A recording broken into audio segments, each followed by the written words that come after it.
Bajo una gran carpa levantada para miles de personas, una mujer de apariencia frágil se pone de pie para predicar.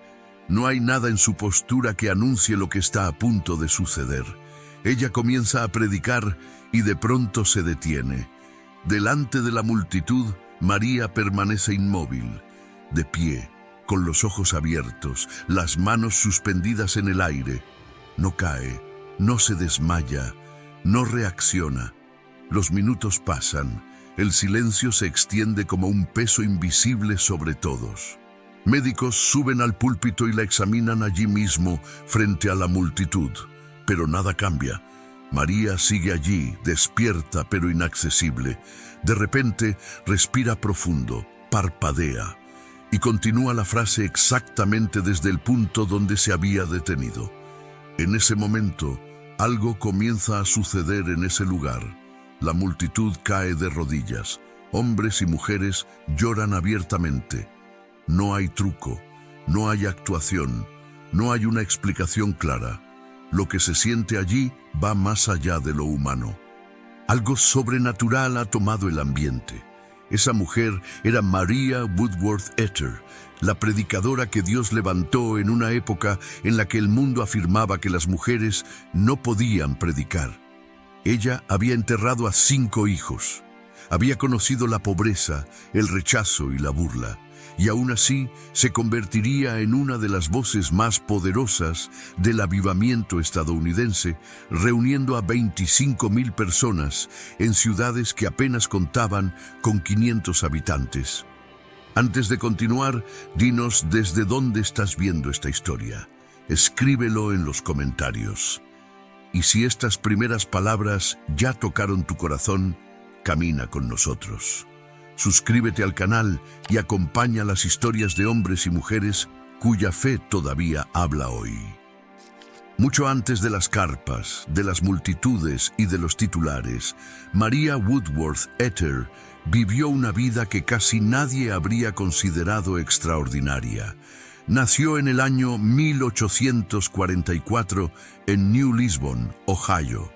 En un mundo de caminos de tierra, trabajo pesado y casas donde el silencio solía ocultar cosas que nadie quería nombrar. El hogar de María era uno de esos lugares. Su padre bebía, y cuando el alcohol dominaba la casa, no hacían falta gritos para saber que algo no estaba bien. Bastaba la forma en que se cerraban las puertas, el ritmo de los pasos, el aire de repente más denso. María creció aprendiendo a percibir el peligro antes de que fuera dicho en voz alta. Aprendió muy temprano que el cuerpo puede seguir cumpliendo tareas comunes mientras el corazón vive en estado de alerta. Cuando tenía alrededor de 11 años, su padre murió. Para cualquier niña, la muerte de un padre debería ser solo duelo. Para María, fue duelo y peso al mismo tiempo. De pronto, la supervivencia dejó de ser una preocupación de adultos y se convirtió en el suelo que tendría que pisar todos los días. La escuela quedó atrás. El trabajo pasó al frente. María ayudaba como podía. Tareas domésticas, trabajo duro, cualquier cosa que aportara algo de sustento. La infancia se acortó sin pedir permiso. No había espacio para romantizar el sufrimiento. La vida era lo que era, repetitiva, dura, sin garantías, y aún así algo comenzaba a formarse dentro de ella. No era ambición, era una fuerza silenciosa, una resistencia que no buscaba aplausos. Personas así rara vez llaman la atención, hasta el día en que necesitan permanecer de pie cuando todos los demás caen. En su juventud, María intentó construir una vida normal. Se casó en el año 1863 con Philo Horace Woodworth. La promesa de un hogar y de estabilidad parecía un respiro. Llegaron los hijos, y con ellos ese tipo de esperanza que solo una madre conoce, la esperanza que se proyecta hacia el futuro como si estuviera garantizado.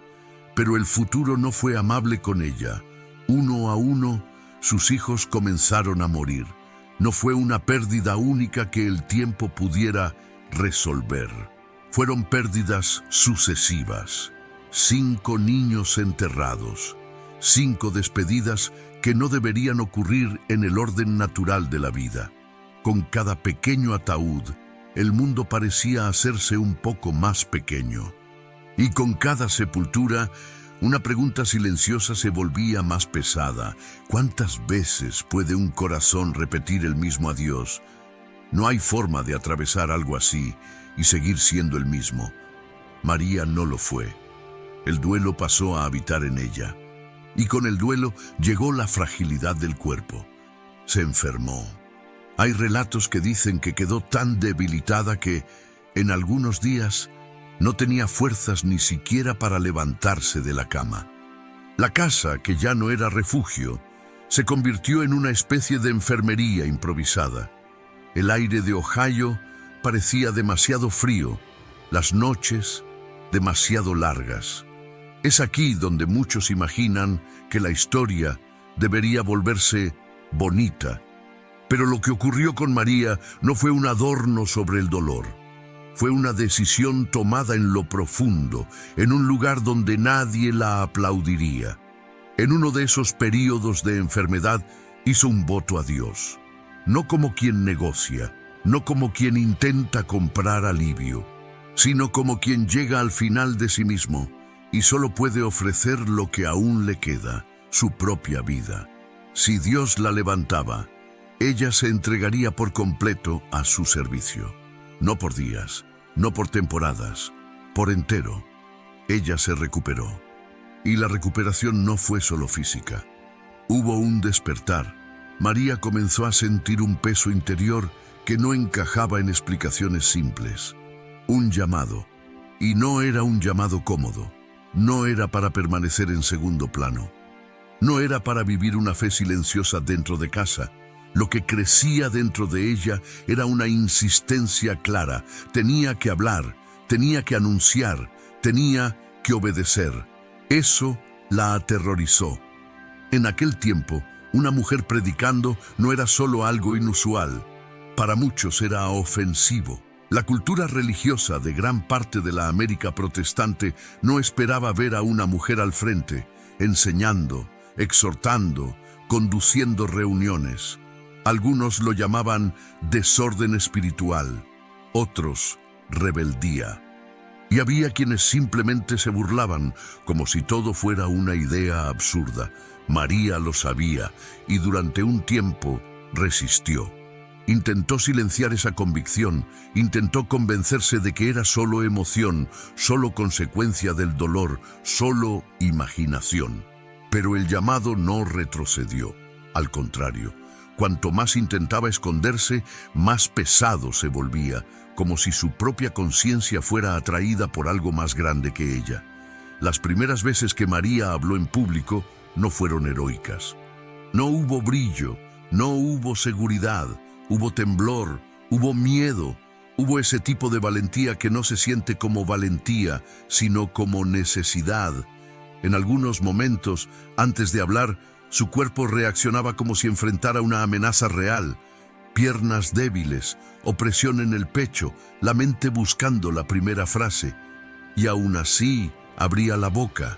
Y cuando hablaba, no sonaba como alguien que intentaba demostrar algo.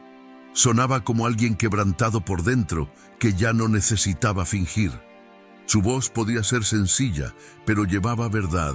Su vida estaba demasiado marcada como para permitir discursos vacíos. Mientras el llamado crecía, su hogar se desmoronaba. El matrimonio, ya presionado por las pérdidas y las tensiones, colapsó. Filo se involucró con otra mujer.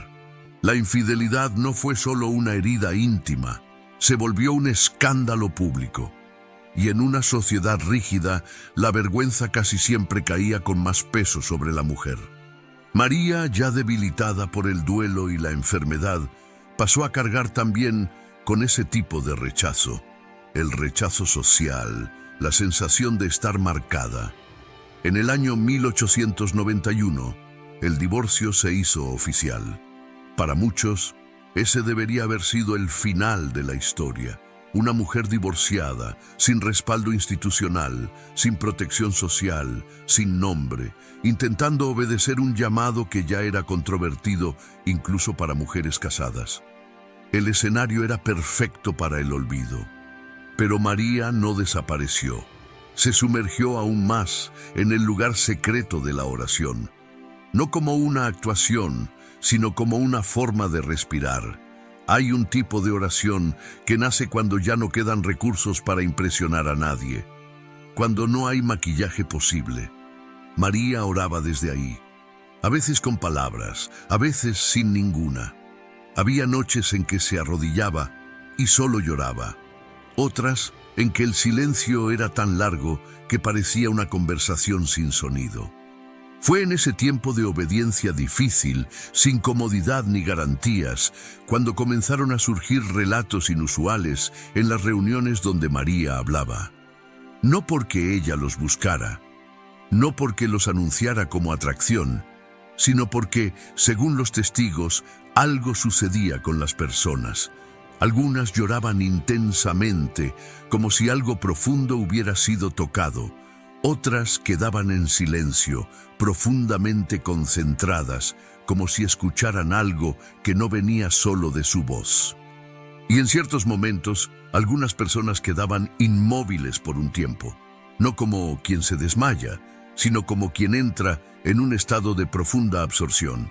Estas cosas se difunden rápido, especialmente en comunidades pequeñas, y mientras más se difundían, más curiosos aparecían, y también más críticos. La oposición llegó con fuerza. Pastores escribieron contra ella. Líderes religiosos la acusaron de engañar a gente sencilla. Otros decían que era histeria colectiva, sobre todo porque provenía de una mujer.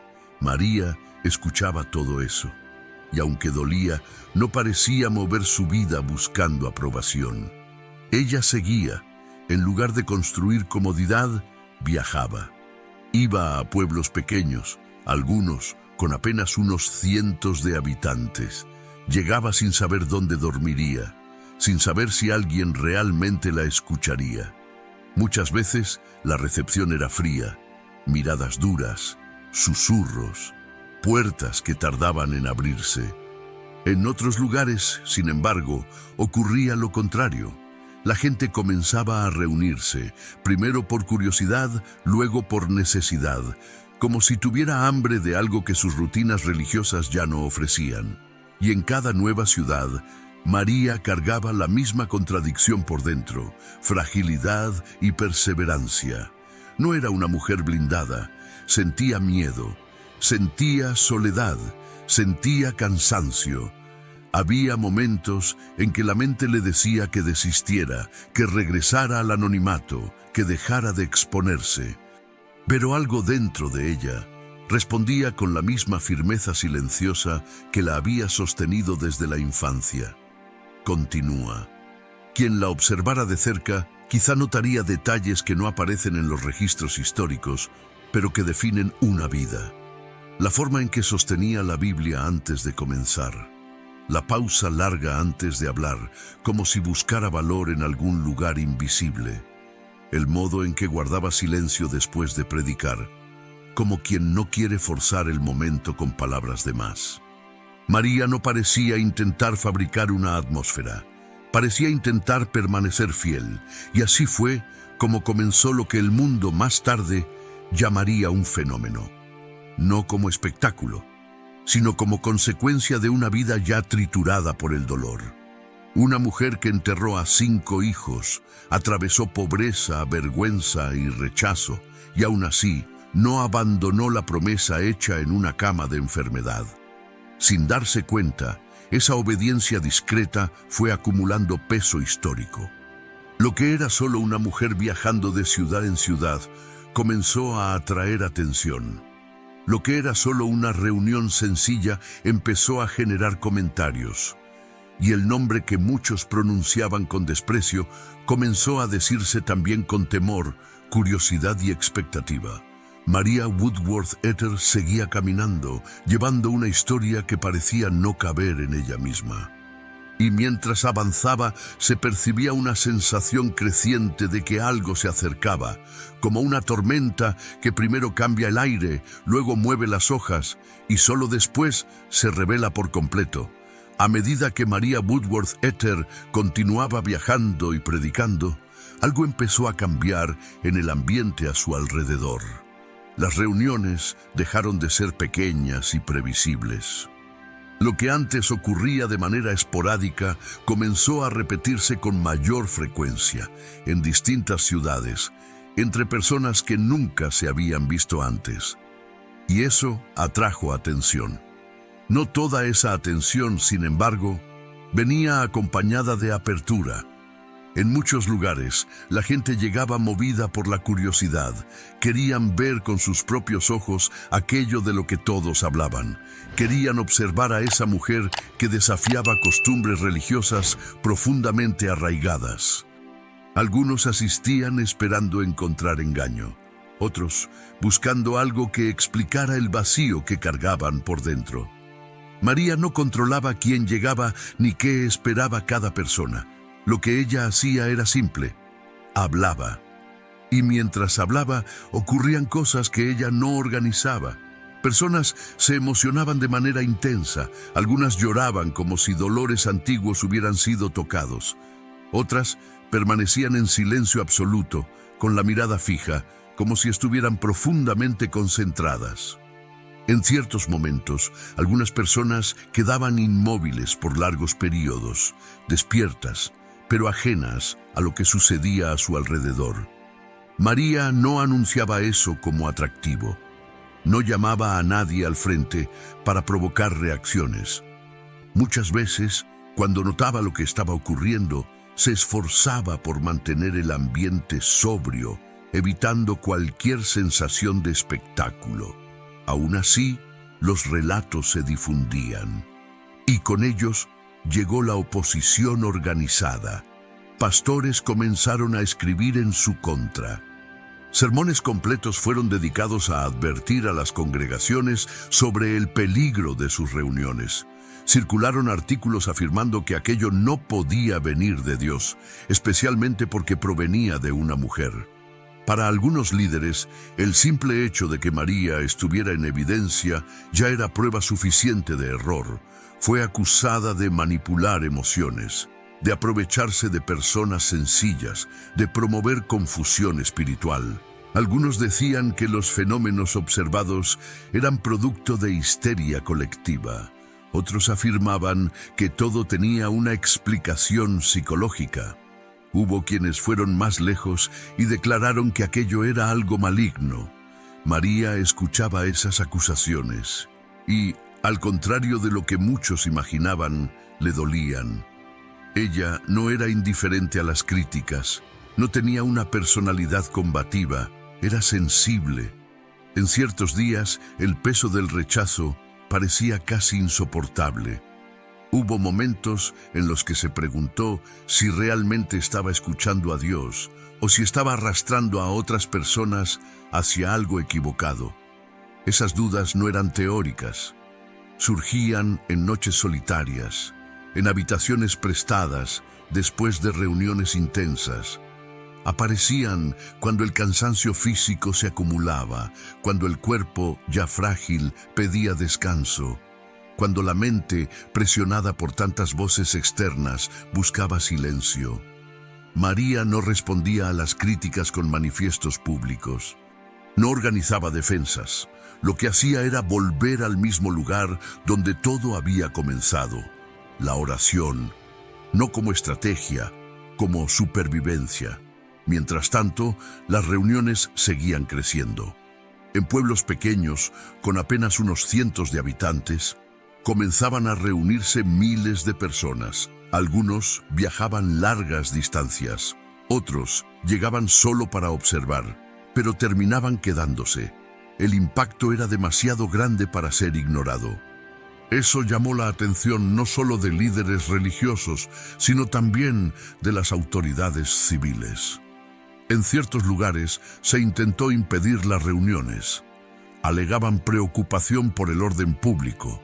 Decían que la gente estaba fuera de control. Una vez más, María no reaccionaba con confrontación.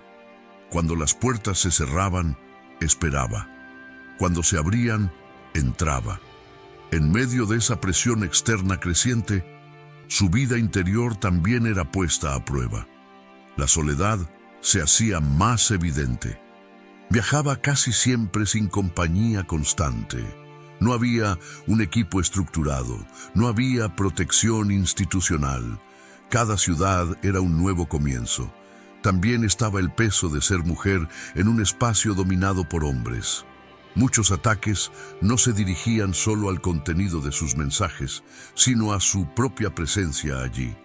El hecho de subir a un púlpito, de enseñar, de ser escuchada, ya era interpretado como un desafío al orden establecido. María sentía eso en las miradas, en los comentarios, en los susurros que surgían cuando pasaba. Aún así, algo la mantenía firme. No era autoconfianza, no era deseo de demostrar nada, era convicción. Una convicción que no hacía ruido, pero tampoco retrocedía. En ese contexto, comenzaron a surgir episodios aún más intensos durante las reuniones. Momentos en los que la atmósfera parecía volverse pesada, densa, como si algo invisible estuviera presente de manera marcada. Personas relataban sentir un peso profundo, una conciencia aguda de sí mismas, de sus decisiones, de sus errores. No eran reacciones emocionales superficiales. Había transformación. María observaba todo con cautela. No quería ser recordada como el centro de nada.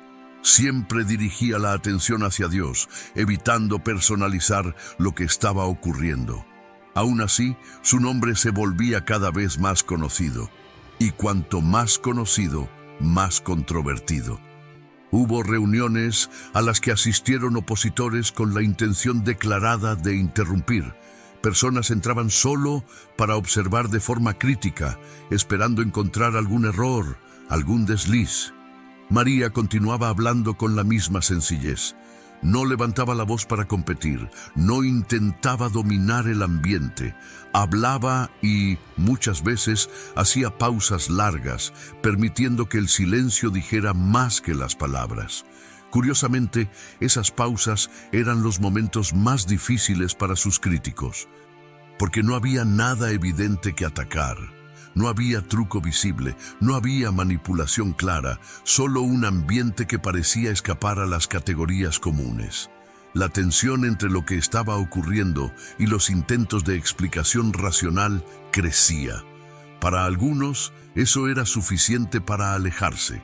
Para otros, era precisamente lo que los hacía quedarse. María, por su parte, comenzaba a sentir el peso de algo mayor acercándose. No sabía exactamente qué vendría, pero percibía que las reuniones dejaban de ser locales. Lo que sucedía en una ciudad comenzaba a resonar en otras. Llegaban cartas, surgían invitaciones. Personas querían que ella fuera hasta ellos. Con eso, el ritmo se intensificó. Menos descanso, más viajes, más exposición y también más riesgo. Aún había noches en las que María se preguntaba si lograría continuar. El cuerpo mostraba señales claras de límite. La mente a veces parecía sobrecargada. Pero incluso en esos momentos no consideraba desistir como una opción real. Era como si la decisión hubiera sido tomada mucho antes, en aquel voto hecho en debilidad, cuando aún no había multitudes ni oposición organizada. La obediencia que comenzó en silencio ahora estaba siendo probada en público, y cuanto más avanzaba, más evidente se volvía que lo que estaba tomando forma no podría permanecer limitado a reuniones pequeñas. Algo estaba a punto de romper las fronteras de lo local y convertirse en tema de conversación nacional. El peso en el aire cambiaba, las expectativas crecían, y María Woodworth Etter seguía caminando, consciente de que ya no había vuelta atrás. Lo que antes ocurría en reuniones discretas comenzó a adquirir una dimensión imposible de contener. Las reuniones de María Woodworth Etter ya no cabían en salones pequeños ni en capillas sencillas. Donde ella llegaba, la noticia se propagaba por la ciudad. La gente avisaba a otros. No era publicidad organizada, era testimonio espontáneo. En poco tiempo comenzaron a levantarse carpas, grandes, visibles desde lejos. En algunas ciudades nunca se había visto algo así. Las calles se congestionaban. Personas viajaban durante horas, a veces durante días, solo para estar allí. Algunos llegaban movidos por la fe, otros por curiosidad. Otros más, decididos a demostrar que todo aquello no era más que exageración. Fue en ese contexto cuando comenzaron a suceder los episodios más difíciles de ignorar.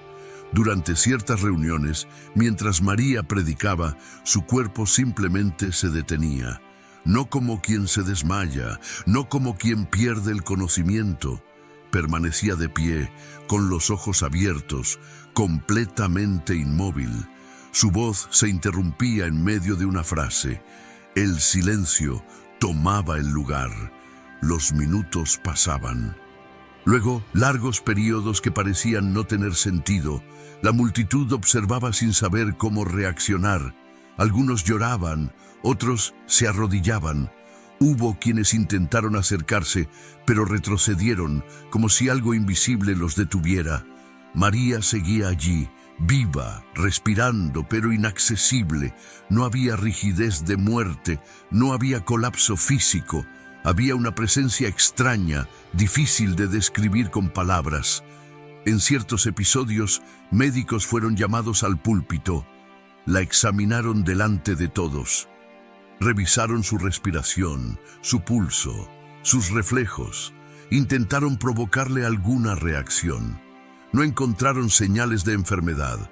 No había una explicación clínica que justificara aquel estado prolongado. Y cuando, después de largos minutos o incluso horas, María respiraba profundamente y volvía a hablar, retomaba exactamente la frase desde el punto en que se había detenido, como si el tiempo no hubiera transcurrido. Esas escenas marcaron profundamente a quienes las presenciaron. Y no era solo ella. En muchas reuniones, personas entre la multitud reaccionaban de formas igualmente inusuales. Algunos caían de rodillas, dominados por un llanto intenso.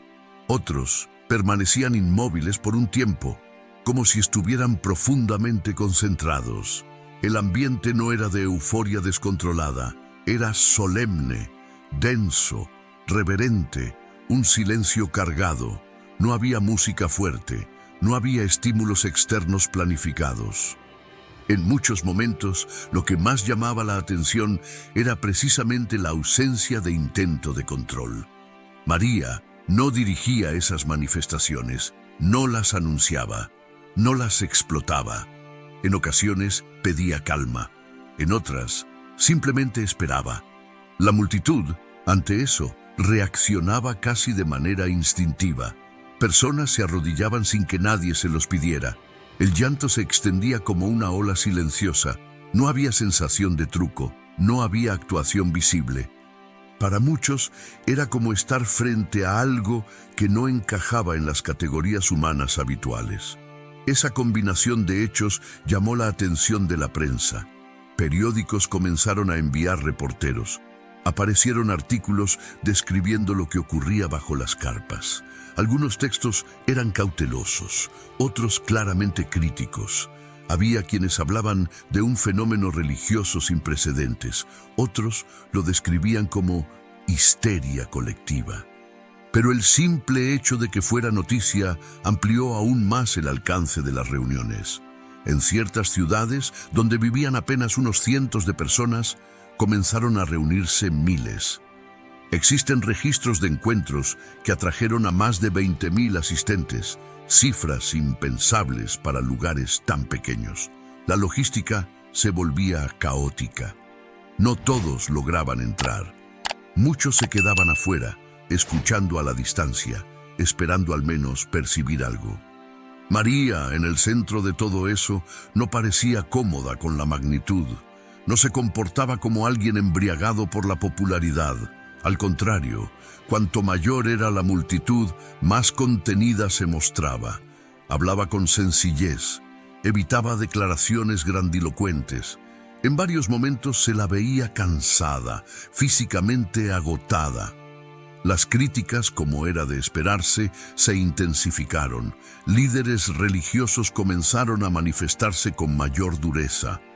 Algunos decían que aquello debía ser detenido. Otros advertían sobre el peligro de seguir a una mujer. Había quienes afirmaban que María engañaba conscientemente a las personas. Otros sugerían que ella misma estaba confundida. La tensión entre la fe y la razón se hizo evidente. Autoridades civiles empezaron a observar las reuniones con atención. En algunos lugares surgió preocupación por el orden público. Las multitudes siempre traen riesgos. Hubo intentos de limitar los encuentros, cuestionamientos sobre seguridad. En ciertos casos, amenazas de intervención. María no reaccionaba con desafío. Cuando se le pedía terminar una reunión, la terminaba. Cuando las puertas se cerraban, retrocedía. Pero siempre que había espacio, continuaba. Su postura no era la de alguien que quería ganar una disputa, sino la de quien se sentía responsable de obedecer. El desgaste físico comenzó a hacerse notar con mayor fuerza. Los viajes eran largos, las reuniones intensas, el descanso escaso. Hubo momentos en los que María necesitó ser sostenida al terminar de predicar. Aún así, se negaba a convertir su fragilidad en argumento público. No la usaba para conmover. Era simplemente parte del camino. En medio de todo eso, algo permanecía constante. La sensación de que lo que estaba ocurriendo no giraba en torno a ella como persona, sino que la colocaba inevitablemente en el centro de un debate mayor. Un debate sobre límites, sobre quién puede hablar, sobre cómo actúa Dios, sobre lo que resulta aceptable. Para algunos, María se convirtió en un símbolo, para otros, en un problema. Pero para quienes eran tocados en sus reuniones, ella era simplemente alguien que había pagado un precio demasiado alto como para fingir. Las escenas bajo las carpas quedaron grabadas en la memoria colectiva. Quienes estuvieron allí hablaban del silencio pesado, del llanto contenido, de la sensación de que algo invisible estaba presente. Incluso años después, esos relatos continuaron repitiéndose. Lo que comenzó como obediencia solitaria ya no podía ser ignorado. El movimiento no pertenecía a una sola ciudad ni a una región. Se expandía, atrayendo tanto fe como oposición, tanto devoción como resistencia. María Woodworth Etter seguía avanzando, consciente de que lo extraordinario que se había manifestado en público también traería consecuencias profundas. El punto más alto del impacto ya había sido alcanzado. Y poco a poco, el ritmo comenzó a cambiar. Después de los años más intensos, algo comenzó a cambiar. No de manera abrupta ni dramática para el público, sino de forma perceptible para quienes observaban con atención.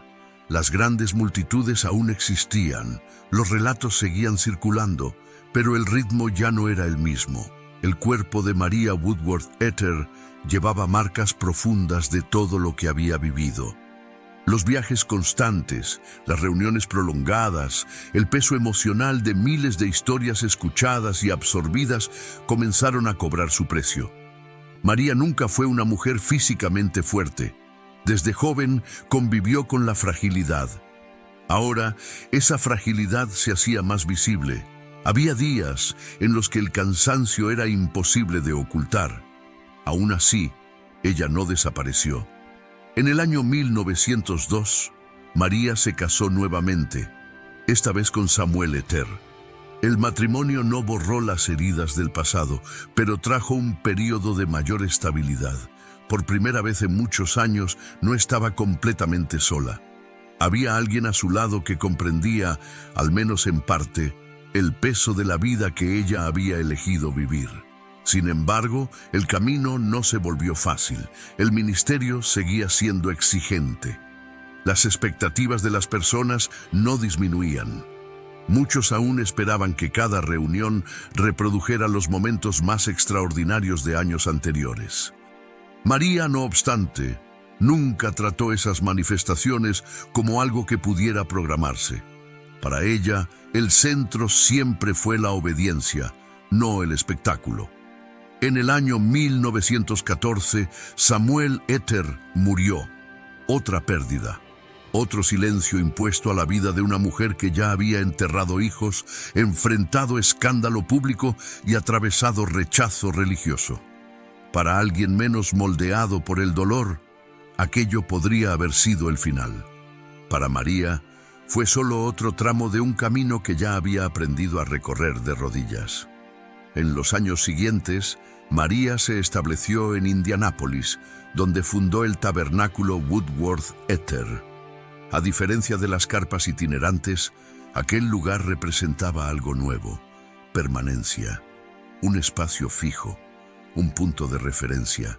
Allí las reuniones continuaron, ahora con menos atención externa, pero con la misma profundidad espiritual que siempre había marcado su vida. Ya no era joven. El ritmo se había desacelerado, pero su presencia seguía teniendo peso. Las personas continuaban llegando, no solo para presenciar algo extraordinario, sino para escuchar a alguien que había atravesado la vida sin suavizar sus bordes. María hablaba como quien ya no necesita demostrar nada.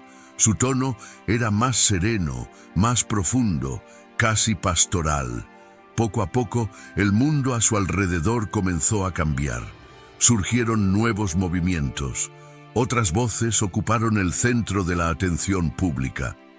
El nombre de María Woodworth Ether dejó de aparecer con la misma frecuencia en los periódicos. Para muchos, eso significaba olvido. Para ella, parecía significar descanso. En el año 1924, María murió, a los 80 años de edad. No hubo multitudes como las de décadas anteriores. No hubo titulares espectaculares. Hubo silencio. Y para quienes comprenden el peso de la historia, ese silencio decía mucho. El destino final de María no fue el de una celebridad religiosa. Fue el de alguien que cumplió lo que prometió. No dejó un imperio institucional. No fundó una denominación global. No construyó una imagen cuidadosamente controlada para la posteridad. Lo que dejó fue más difícil de catalogar. Dejó preguntas.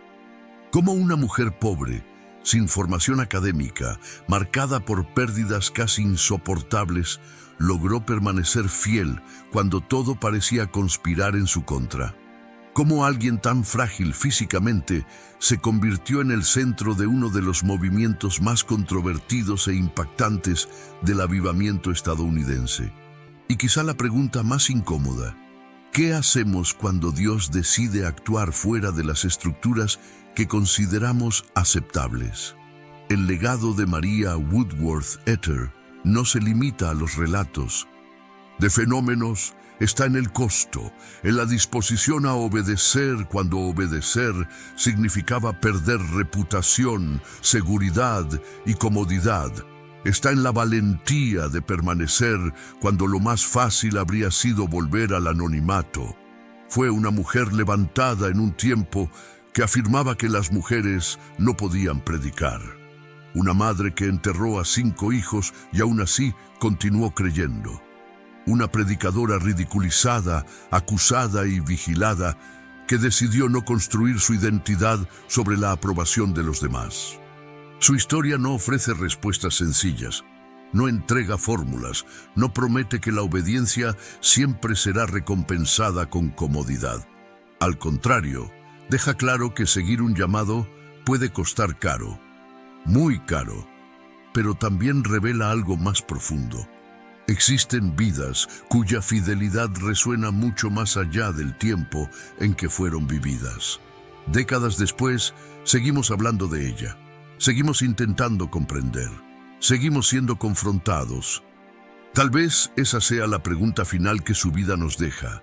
¿Qué haríamos si la obediencia nos llevara por un camino que no elegimos, pero del que no podemos escapar? ¿Hasta dónde estaríamos dispuestos a llegar si creyéramos de verdad que Dios nos ha llamado? María Woodworth Etter no respondió a esas preguntas con discursos. Las respondió con su propia vida. Y ahora queremos escucharte a ti. ¿Qué fue lo que más tocó tu corazón en esta historia? ¿El dolor que ella soportó, la valentía de obedecer o el impacto que su fe produjo? Escríbelo en los comentarios, y si hay otro héroe o heroína de la fe cuya historia te gustaría escuchar aquí, cuéntanos.